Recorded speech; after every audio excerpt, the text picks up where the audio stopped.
chief engineer here at the Experimental Sound Studio.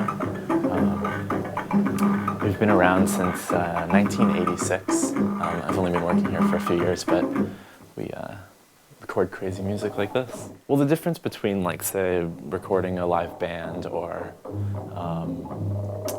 you know, an acoustic musician, like, we would, you know, we would set them up and mic them, and they would just sort of, like, play. And then my job would be to mix them and EQ them in real time and just make sure the sound is coming in nice and smoothly. But for a setup like this, their instruments kind of have this like chaotic nature to them, so they use mixing consoles and they mix themselves. So the way I have it set up is I'm just taking 2 channels out of each of their mixers. Well, actually, for now, I'm taking 3 channels because Patrick's mixer is broken. So here we have Tommy's left and right, and a signal from Patrick. And it's going through a patch bay just inside the other room.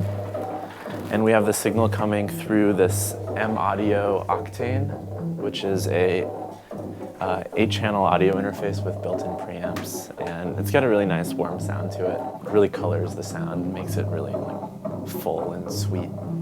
I've sort of bypassed this analog mixer here and gone straight into here, and I can set all of my input levels.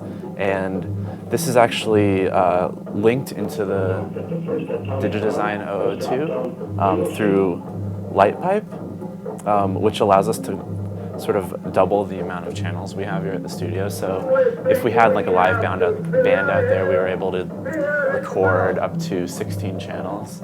But right now we're only using 3. And then this is just going directly into the Pro Tools interface.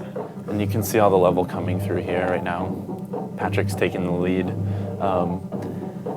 And then I have everything going to a master fader with a little bit of compression and some EQ, kind of to balance it out and widen the spectrum a bit. I guess the biggest challenge is anticipating their levels, because sometimes they can just get like really out of control, and the sound will clip and overdrive.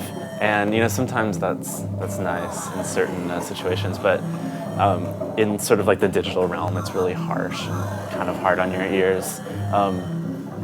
So it takes a while to kind of like find that medium ground where you sort of understand their dynamics and you kind of like equal things out.